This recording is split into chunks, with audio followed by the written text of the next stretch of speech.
Hello everyone, स्वागत है आप सबका हमारे इस YouTube वीडियो ट्यूटोरियल सीरीज में। और आज हम बात कर रहे हैं क्लास 11 के बहुत ही इंपॉर्टेंट कॉन्सेप्ट की, ट्रिग्नोमेट्रिक फंक्शंस की। यहाँ आज हम डिराइव करेंगे बहुत इंपॉर्टेंट चीजें जो आपने क्लास 10th में सीखा था। उन चीजों को हम लेके जाएंगे थोड़ा आगे। तो आइए शुरू करते हैं आज की क्लास। सबसे पहले हम बात करेंगे unit circle and trigonometric functions की। हम जानेंगे कि कैसे यूनिट सर्कल ट्रिग्नोमेट्रिक फंक्शंस के साथ जुड़ा होता है, how we can associate them. तो आइए शुरू करते हैं। तो सबसे पहले मैंने ले लिया है एक यूनिट सर्कल। यूनिट सर्कल से मेरा मतलब है कि ये जो सर्कल है इसका रेडियस है 1। और रेडियस आपको इस सर्कल में क्या दिखाई दे रहा है? रेडियस इज OM, यानी कि the length of OM is equal to 1। Okay, मैं बात कर रहा हूं यहाँ पर ट्राइंगल OLM की। इस यूनिट सर्कल में आपको एक ट्राइंगल दिखाई दे रही है OL और M की। और अगर मैं इस एंगल को x मानता हूं, x रेडियन है, so then you can see that then ML upon OM। Yes, याद कीजिए क्लास 10th में जो हमने सीखा था, what is ML? ML is perpendicular. If x is an angle, then opposite side is perpendicular. So it is perpendicular upon OM is hypo. But the value of OM is 1 here because my circle is a unit circle. And this will become perpendicular upon hypo. Yes, sin x. तो यानी कि इस unit circle में हमेशा ML की value जो है वो किसके इक्वल होगी? साइन x के इक्वल होगी। तो ये जो लाइन सेगमेंट ML की जितनी लेंथ होगी that will be equal to sine x। और इसी तरह से अगर मैं OL अपॉन OM अगर मैं लेता हूं, तो OL क्या है? ये है बेस, यहां पर जो आपको ब्लू लाइन सेगमेंट से दिखाई दे रहा है। और base upon OM is a hypo and the length of hypo is, as I told you, it is equal to 1. So base upon hypo will be cos x. Yes, this ratio is known as cos x.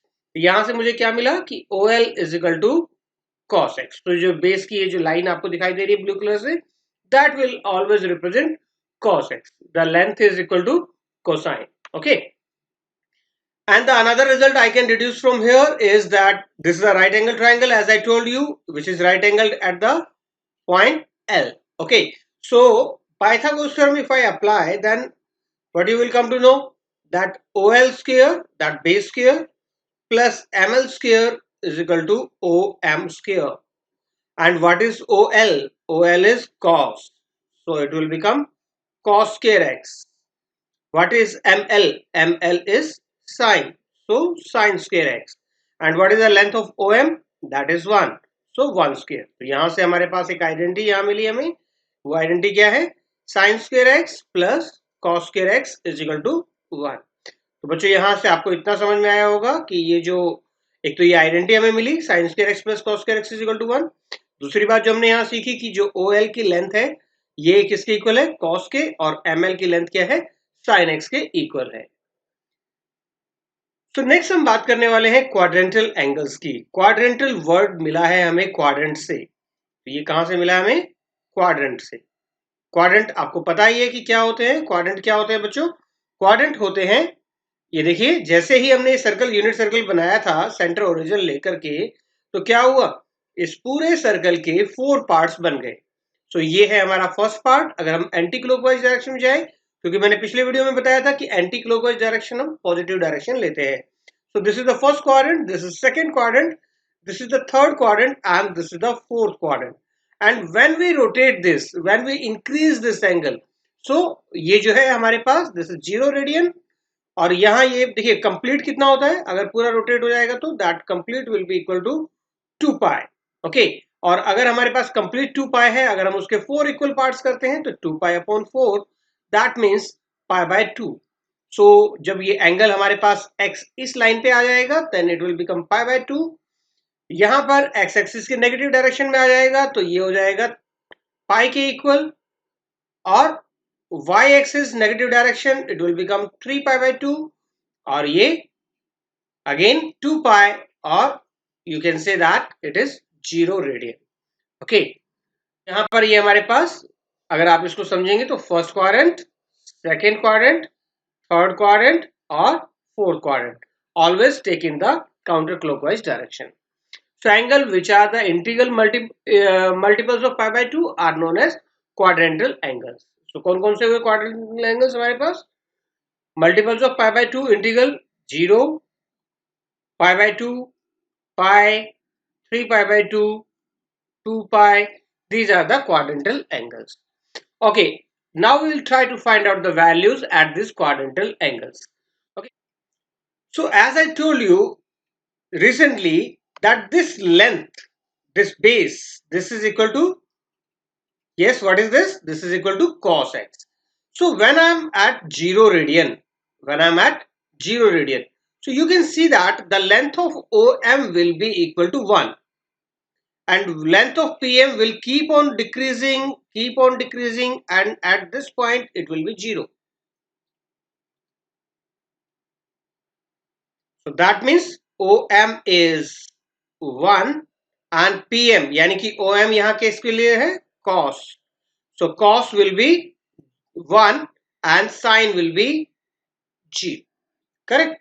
And when I reach here, the coordinates will be 0 and 1. This will represent cos x then, because this will become cos, और ये जो y coordinates है, this will represent sine. So sine x की value at pi by 2, it will become 1 and cos will become 0. And at this point, then cos will become minus 1 and this will be cos at pi, or sine pi will be 0. When I will be here, then cos 3 pi by 2 will be 0 and sine 3 pi by 2 will be minus 1. Again at 2 pi, so cos will be 1 and sine will be 0. Let's write them in a table form. So initially, okay, for your help, I'm drawing the circle also here. So it will help us to write the values. Okay, and the point A having the coordinates 1 comma 0, this is 0 comma 1, this was minus 1 comma 0 and this was 0 comma minus 1. Correct? So at sine 0, what is the value? Sine 0, sine यानी कि y coordinates जो है that is 0 और cos किसके equal है? X coordinate के equal, so that is 1. At point B, it will be 0 and 1. So x coordinate will be 0 and y coordinate will be 1. At point C, that is minus 1 comma 0. So x coordinate minus 1, 0. So sine pi 0, cos pi minus 1. At point D, that is x coordinate is 0 and y coordinate is minus 1. Again at 2 pi, that means again at the point A, it is same as 0. So you can see that sine pi, sine 2 pi it should be, and sine 2 pi is 0. Here cos pi by 2 and 3 pi by 2 is 0. So these are the values of sine and cos at quadrantal angles. Okay, and how they will help us? They will help us to define the other t ratios in the form of sine and cos. Let's see. So we observe that if x increases or decreases by an integral multiple of 2 pi, the values of sine and cosine do not change. So how? See, as many rotations if I do, again at the point A, the values will be 1 comma 0.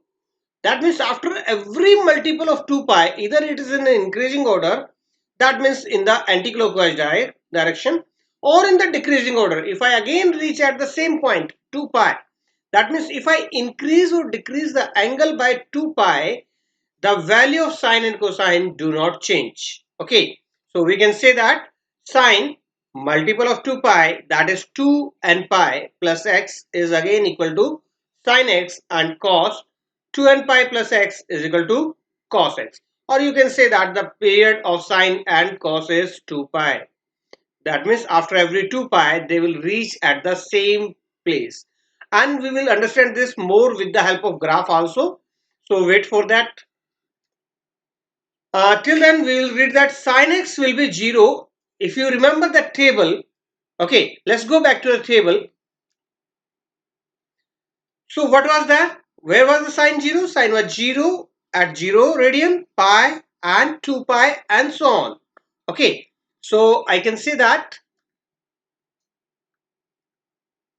sine was 0, plus minus pi, plus minus 2 pi, plus minus 3 pi. That sine will be again and again 0. So x is an integral multiple of pi. Okay, so you can say that sine x is equal to 0 when x is equal to n pi. Means whenever our angle is a multiple of a pi, where n is any integer, then sine x will be 0. For example, sine pi, sine 3 pi, sine minus pi, sine 7 pi, sine 8 pi, so on. Any integral multiple of pi, the sine will be equal to 0. And what about cos? If you remember that cos was 0 on the y-axis. That means at the pi by 2, then 3 pi by 2, and if we keep on adding or subtracting 2 pi, what values we will get? If we keep on adding and subtracting 2 pi, then it will be 0. Cos x will be 0 at plus minus pi by 2, plus minus 3 pi by 2, plus minus 5 pi by 2. And if we apply the induction method, we come to conclude that whenever x is an odd multiple of pi by 2, cos x will be 0. 1 pi by 2, 3 pi by 2, 5 pi by 2, 7 pi by 2. That means odd multiples of pi by 2. So cos x will be 0 when x is an odd multiple of pi by 2. Okay, so cos x will be 0 at the odd multiples of pi by 2. So this is the way to write the odd multiple. 2n is an even number, plus 1, it become an odd number.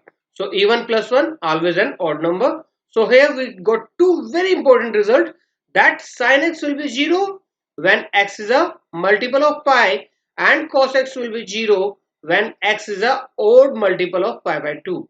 Or what is n? N is any integer. Okay.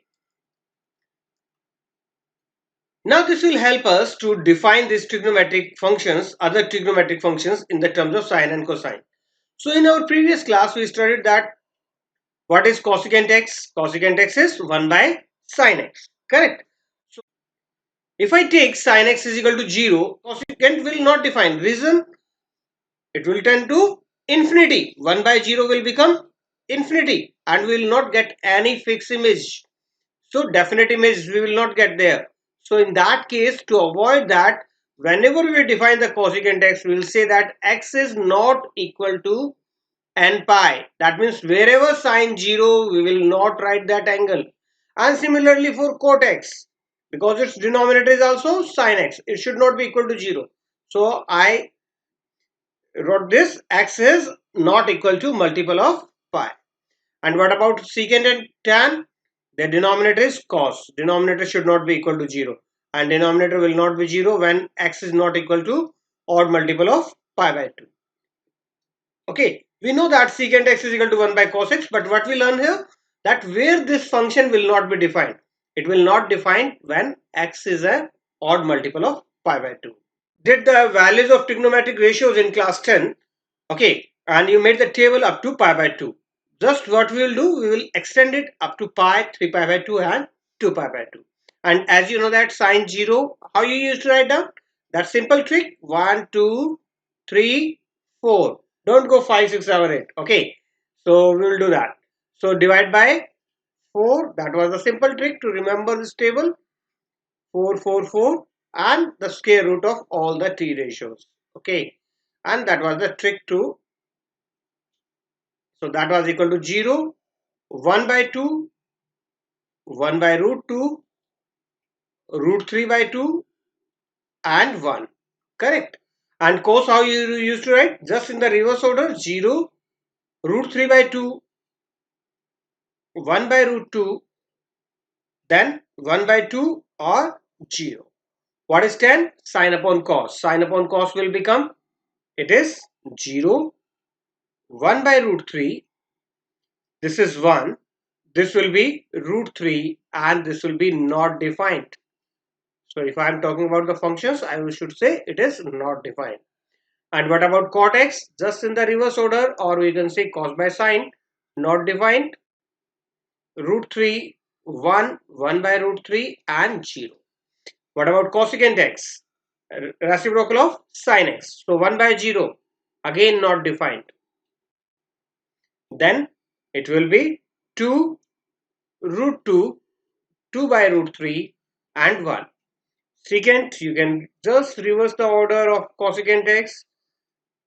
Okay, that much we had done in our previous class also. Okay, so why we are reading it again and again? So cortex already written, so only 60 ratios. Okay, so we are writing it again and again. Reason beta, we as many times we'll write, we will have more understanding about it. See that sin x is an increasing function up to pi by 2, 0, 1 by 2, 1 by root 2, and maximum value is 1. And similarly cos x is starts from 1 and goes up to 0. So it's a decreasing function up to pi by 2. Tan x, it's keep on increasing, so it's an increasing function. Cot decreasing function. And what about this? It's a infinity to it's coming towards 1, so it is decreasing function. And from 1 to it's going towards the infinity, so it is an increasing function. What about pi? Sine at the multiple of pi, what was that? It was 0. 2 pi, 0. And when sine is 0, then which function is not defined? Yes, cot x is not defined. So at these two places, cot x is not defined. Why? Because cot x is cos by sine. And what about cosecant x? Yes, this is also not defined. This is also 1 by sine x. So this is also not defined. Okay. And cos will be 0 at the odd multiple of pi by 2.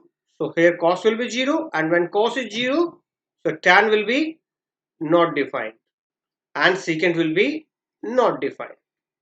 Okay. What about the other places? So sine at 3 pi by 2. Remember that circle? At 3 pi by 2 means at this place. Negative side of y-axis. So what were the coordinates? 0, comma minus 1.